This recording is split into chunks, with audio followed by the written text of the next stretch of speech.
안녕하십니까. 토마토 투자클럽 이재필 전문가입니다.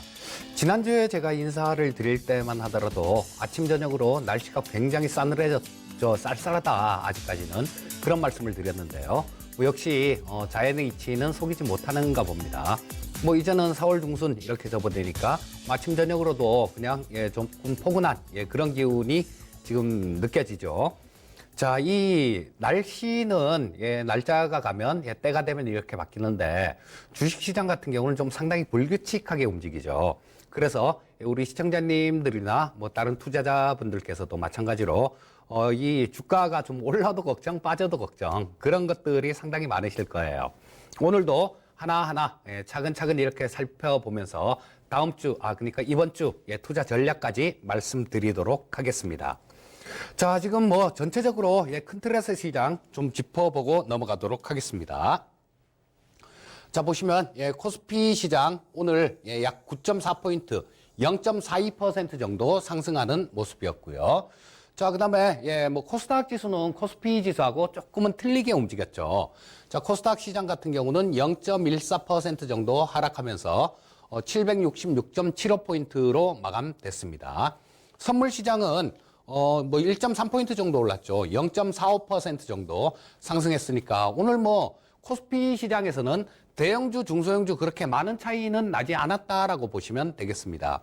자, 어떤 때는 선물 지수가 확 올라가고 거기에 따라서 코스피 200 지수가 확 올라가고 이 지수 자체는 조금 안 좋은 경우고 그런 경우도 가끔 있는데 오늘은 코스피 시장 쪽에서는 시장 전체적으로 골고루 좀 온기가 돌았다.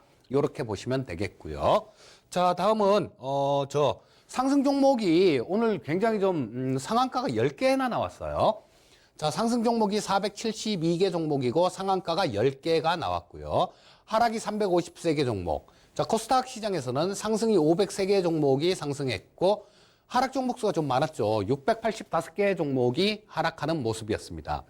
자, 그런데 이 상한가 10개가 거의 대부분이 특정한 종목군들 특징이 있는 그런 것들이었죠. 뭐냐 하면 자, 금호그룹 쪽에서 도저히 이제는 안 되겠으니까 아시아나항공에 대해서 일단 매각하는 그런 얘기가 지난주부터 조금 나오더니 오늘 박상구 회장께서 그런 말씀을 하시면서 이 아시아나그룹 관련주들, 금호그룹 관련주들 이런 것들 상당히 좀 강하게 올라왔고요. 또 그 인수 대상으로 SK그룹이나 아니면 하나그룹 자 이런 쪽이 좀 거론되면서 SK네트워크스 우선주, 한화 우선주, 하나케미칼 우선주. 자, 이런 것들이 상한가를 쳤어요. 자, 그러면, 여기 나온 숫자처럼 10개 종목이 상한가인데, 우선주들 같은 경우는 가끔 이게 물량들이 되게 적죠. 어떤 것들은 10몇만 주, 20몇만 주. 가장 많은 게 오늘 상한가 친 우선주 중에 가장 많은 게 보니까 발행 주식 수가 100만 주 정도 되더라고요. 그래서 저 상한가가 10개인데 정상적인 그런 시장이 아니라서 우리 시청자님들이 잡으신 분들 같은 경우는 별로 없으실 걸로 그렇게 생각이 됩니다. 자, 해외 쪽 좀 살펴보고 넘어가도록 하겠습니다. 자, 일본 증시 같은 경우는 0.13% 정도 요거 나스닥이고요. 1.37% 정도 상승하는 모습으로 마감됐고요. 중국 시장 오늘 아침에 시작할 때 그때까지만 해도 굉장히 좋았었어요. 아침에 약 1.7% 정도 플러스권으로 출발했었는데 이 장중에 2% 이상도 올라가기도 했습니다. 하지만 시간이 지날수록 이쪽에서도 마찬가지로 차익 실현 물량들이 조금 이렇게 시장에 나오면서 결국은 마이너스 0.34% 정도로 하락했고요. 자, 홍콩 쪽도 0.33% 정도 하락했으니까 중화권 증시들 이쪽은 대부분 좀 고점에서 플러스에서 마이너스로 이렇게 좀 두들겨 맞은 그런 모습이다라고 말씀드릴 수 있겠고요.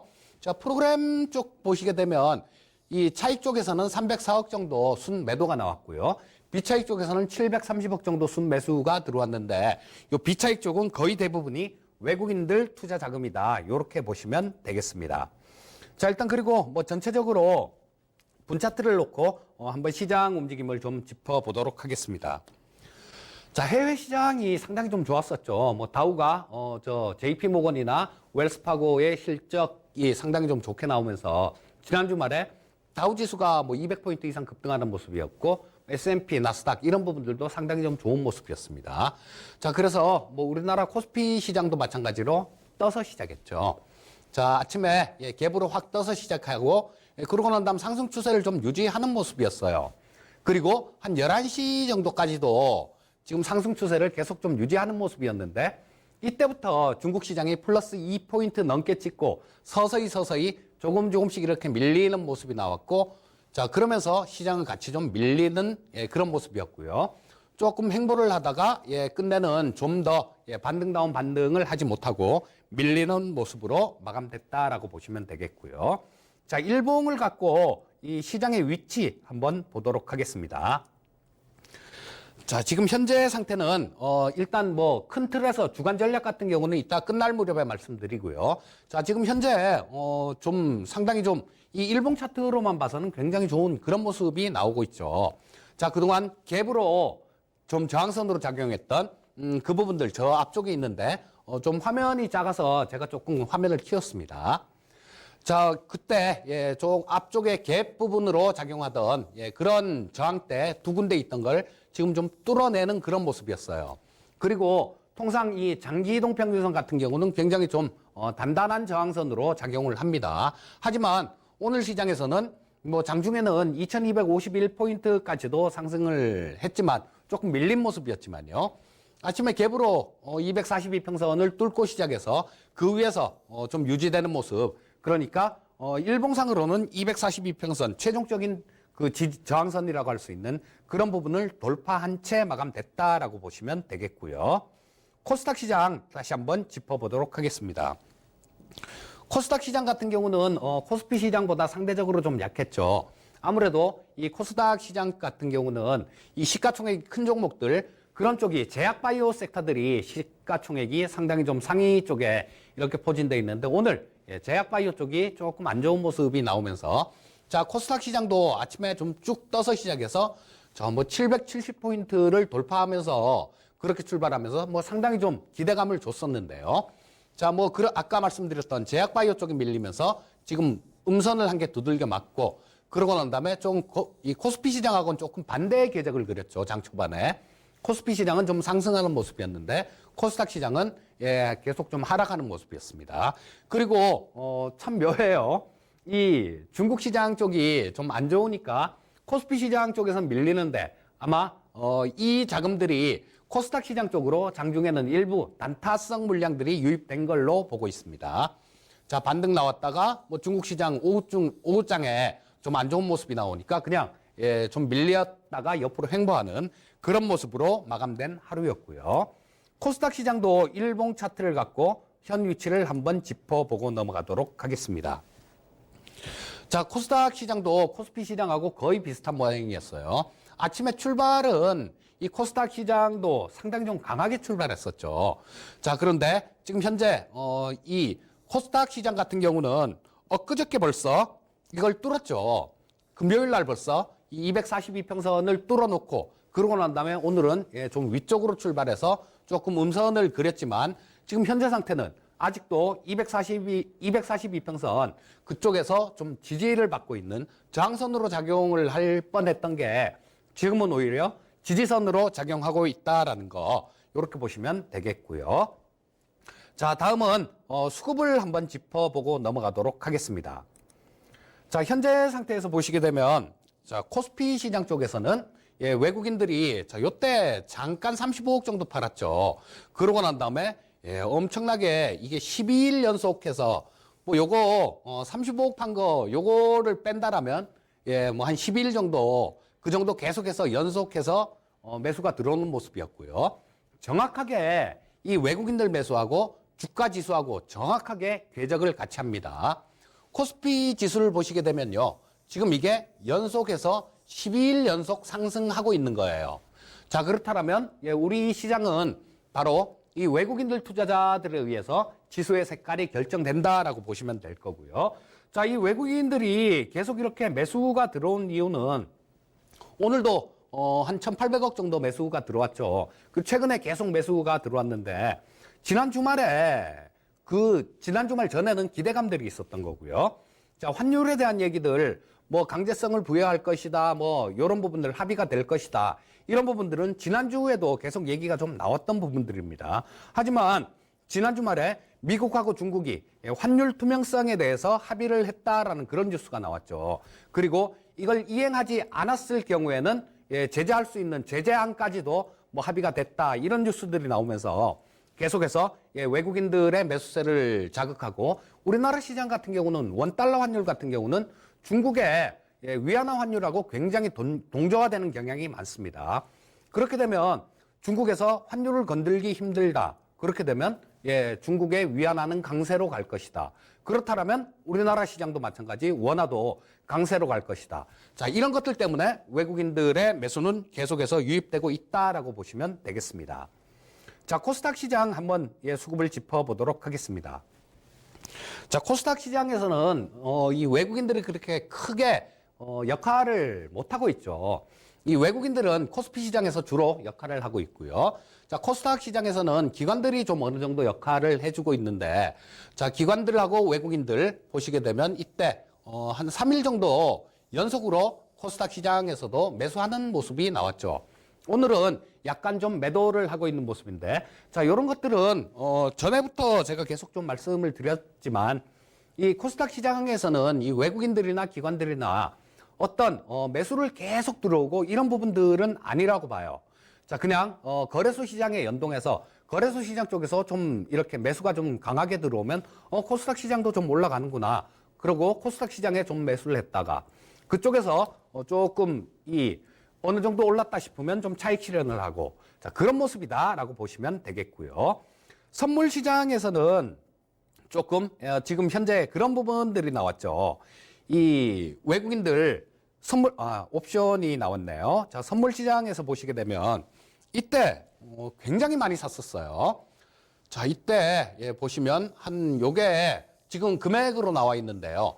저 계약수로 따지면 한 3만 계약 이상을 계속 쉬지 않고 계속 매수를 했었습니다. 자, 그런 부분들이 한 3일 정도 전부터 차익 실현 물량이 나온 거예요. 이런 것들은 제가 지난주에도 그런 말씀을 좀 드렸죠. 지난주에 뭐 한 2만 계약 이상 매수를 했습니다. 뭐 조금 더 매수가 들어오면 차익 실현 물량도 어느 정도 나올 겁니다라는 말씀을 드렸는데요. 자, 지난주 목요일 날 7,500억 정도 순매도를 했죠. 자, 요게 만 계약 좀 넘습니다. 그래서 지금 합쳐보면 한 13,000계약 정도 외국인들은 지금 차익 실현 물량이 좀 나오고 있는 그런 모습이에요. 자, 이들 같은 경우도 현물 쪽에서 계속 매수를 이렇게 하게 되니까 그쪽에서 일단 수익을 얻을 수 있는 거죠. 선물 쪽 같은 경우는 트레이딩 관점이다, 이렇게 보시면 되겠습니다. 근데 규모를 좀 크게 했던 거죠. 자, 옵션 시장 한번 살펴보도록 하겠습니다. 자, 콜옵션 쪽을 보시게 되면 이 금융투자하고 조금 외국인들하고 조금 반대의 그런 모습을 보이고 있죠. 자, 지금 현재 콜옵션인데요. 보시게 되면 외국인들은 한 18억 정도를 순 매수했고요. 이 금융투자 쪽 같은 경우는 11억 정도를 순 매도했습니다. 결국은 보게 되면 외국인들은 콜옵션을 사고 있고 금융투자는 콜옵션을 팔고 있다라고 보시면 되겠고요. 자, 그러면 콜 쪽만 보시면 안 되고 풋 쪽도 같이 봐야죠. 자, 풋옵션 쪽을 보시게 되면 이쪽에서는 자, 이런 움직임이 나와요. 자, 외국인들은 풋옵션을 16억 정도 사고 금융투자는 풋옵션을 32억 정도 순 매수하는 모습입니다. 자, 결론은 외국인들 같은 경우는 콜옵션도 사고 풋옵션도 사고 양쪽을 같이 매수를 한다는 얘기죠. 자, 요거는 어느 쪽이든 좋다. 위로도 좋고 아래로도 좋고 변동성만 커져라. 자, 이런 모습이에요. 자, 금융투자 같은 경우는 어떤 모습일까요? 자, 지금 풋옵션을 샀는데 콜옵션을 좀 매도를 했죠. 콜 매도, 풋 매수. 자, 이거는 합성선물 매도 포지션입니다. 조금 아랫방향으로 이렇게 보고 있는 그런 모습이에요. 그런데 이 부분만 보면 조금 뭐 그렇게 헷갈릴 수 있으니까요. 자, 요거를 저 누적 포지션으로 한번 보도록 하겠습니다. 자, 누적 포지션으로 보면 만기 이후 포지션인데요. 자, 이때가 4월 11일 날이 만기입니다. 그런데 왜 제가 4월 12일 거부터 집어넣냐면 이때 4월 10일 날부터 만기 전날 정도에서부터 이렇게 좀 관찰하다 보니까 이 미결작정 부분들이 4월물이 아니라 5월물 쪽에서 미결작정들이 막 증가하는 그런 모습들이 나왔어요. 그렇다면 이들은 5월물에 대한 걸 4월 옵션 만기 전부터 좀 구축을 했다라는 얘기입니다. 한 이틀 전 정도, 그때서부터 보면 될 것 같은데, 자, 요거, 예, 누적 옵션 포지션입니다. 자, 보시면 외국인들이 78억 정도를 콜옵션에서 순 매수를 했어요. 금융투자는 27억 정도를 순 매수를 했습니다. 자, 지금 제가 투신권은 잘 안 보는데요. 왜냐하면 이 투신권 같은 경우는 이 옵션 시장에서는 예, 그렇게 별다른 영향을 주질 못하고 개인 투자자나 뭐 비슷한 예, 그런 정도의 투자자들 뭐 그 정도밖에 안 됩니다. 자, 그런데 보시게 되면 여기서 누적이 자, 콜옵션 쪽에서 외국인하고 금융투자 이쪽은 순매수고요. 자, 개인하고 투신권은 순매도를 하고 있습니다. 개인 30억 정도 누적 매도, 투신권은 42억 정도 순매도를 하고 있는 모습이고요.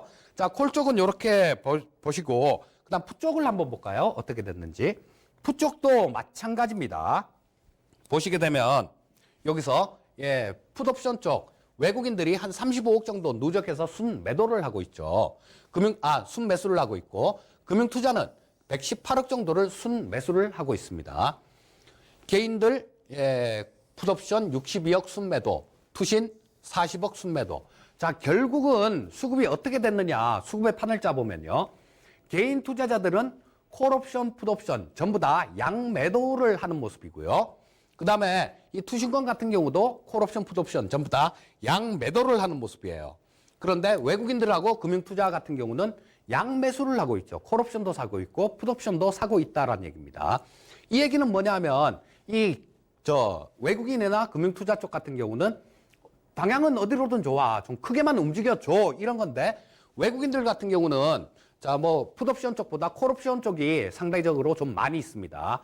이 금액이 좀 크기 때문에 야, 어디로든 크게 움직이면 좋은데 이왕이면 위쪽으로 움직이면 더 좋아.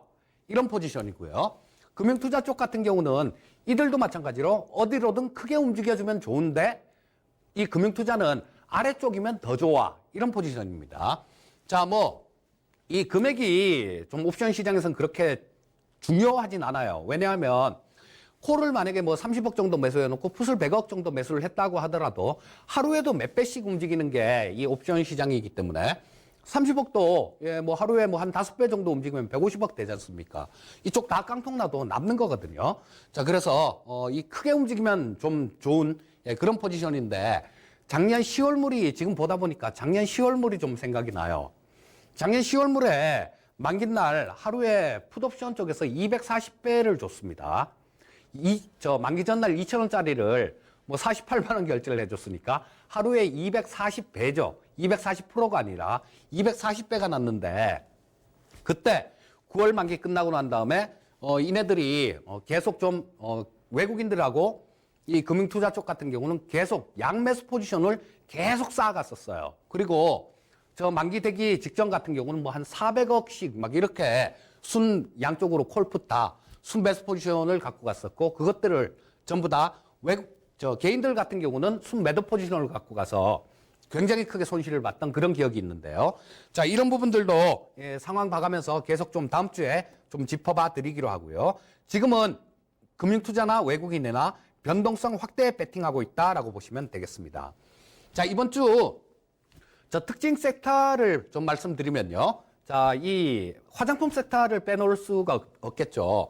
자, 아모레지하고 AVCNC 두 종목을 좀 볼 텐데, 자, 요거는 그런 거죠. 아까 말씀드렸던 환율 투명성에 대한 합의. 자, 그렇게 되면 중국 위안화는 강세로 갈 것이다.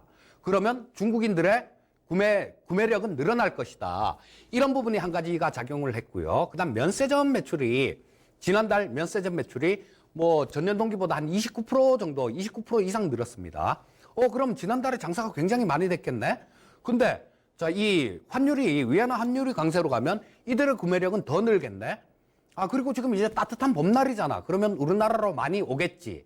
자, 그런 기대감들이 존재를 해요. 자, 근데, 이 종목들을 매수를 하실 때도 같은 섹터에 있는 걸 매수를 하시더라도 이렇게 조금 조정을 받고 옆으로 좀 차분하게 기었던 종목들, 이런 종목군들로 매수를 하셔야지 수익이 좀 크게 날 수 있습니다. 이때 7%, 오늘 7% 정도 올랐으니까 한 15% 정도 올라온 거죠. 양일간. 근데 저런 거, 예, LG 생활건강 같은 거를 한번 보시게 되면 그런 것들은 예, 그렇게 크게 오늘 움직이질 못했습니다. 자, 그래서 차분하게 좀 매수하시는 그런 것들이 좀 필요하겠다라고 말씀드리겠고요. 에이블 CNC도 마찬가지죠. 자, 그냥 예, 이쪽에서 계속 옆으로 횡보했던 게 지난주 금요일부터 튀기 시작했었어요. 그래서 같은 이 섹터 내에 있는 그런 종목들이라고 하더라도 예, 좀 종목의 옥석을 가릴 필요는 있겠다라고 말씀드리겠고요. 자, 특징 종목 하나 보겠습니다. 텔레칩스를 좀 볼 텐데요. 자, 이런 종목을 고르셔야 돼요. 이런 종목을 고르셔야 됩니다. 뭐 몇 번 이거 텔레칩스 같은 경우도 제가 몇 번 좀 추천을 드렸던 그런 종목인데요. 일단 실적 부분을 좀 보셔야 됩니다. 실적 부분 같은 경우는 작년이 조금 재작년보다 좋았던 기업들이 그렇게 많지가 않죠. 근데 실적은 더 좋아졌고요. 이게 뭐 하는 회사냐 하면 차량용 반도체 쪽에 AVN이라고 예, 오디오 비디오 내비게이션 그 솔루션 같은 것들 그런 걸 하는 회사인데 2011년도에 벌써 이 가장 차량용 쪽에서 가장 강자라고 지금 가장 강자로 군림하고 있는 게 NXP입니다. 그런데 2011년도에 그때까지는 NXP에서 이 현대차에다가 납품을 했었어요. 그런데 2011년도에 현대차에서 같이 보니까 야, 이거 이쪽에 게 NXP 거보다 좋거든요.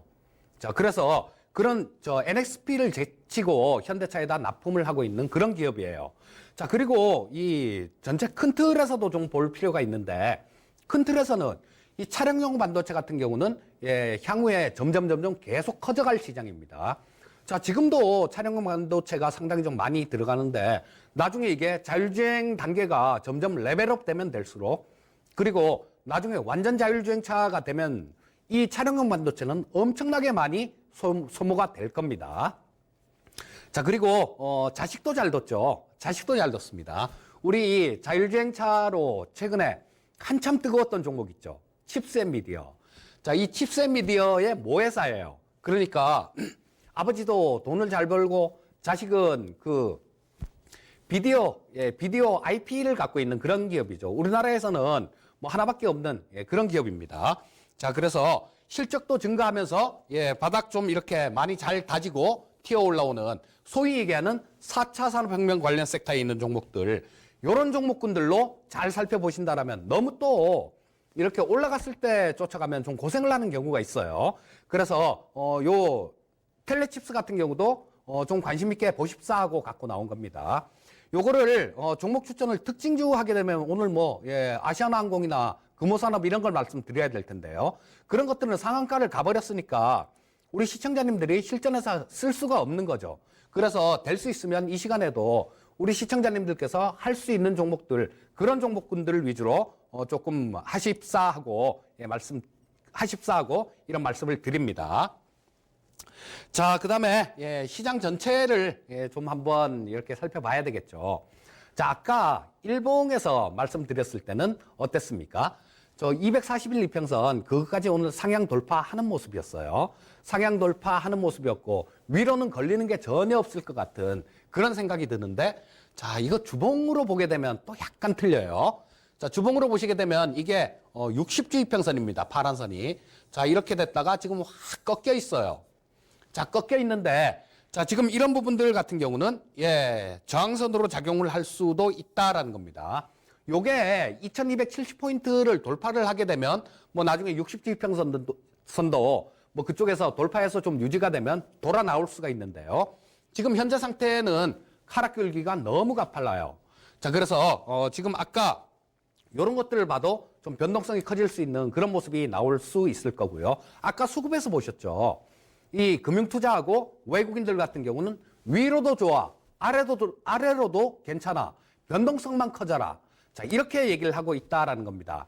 자, 그래서 지난주 같은 경우는 좁은 박스권에서 움직일 것이다. 그리고 만기 이후에 방향을 찾을 것이다 라고 말씀드렸는데요. 자, 이번 주 같은 경우에는 주 후반으로 가면 변동성 부분들이 상당히 커질 수 있는 그런 시장이 나타날 걸로 예상되고 있습니다. 자, 그래서 이런 부분 같은 경우는 지금 비단 이번 주뿐만 아니라 저 5월 만기 전까지는 그런 모습들이 상시적으로 나타날 수 있다라고 보시고요. 변동성 확대에 좀 주의하시면 되겠다. 이렇게 말씀드리고, 자, 오늘은 요 정도까지 하도록 하겠고, 저는 야인시대에서 다시 뵙도록 하겠습니다. 감사합니다.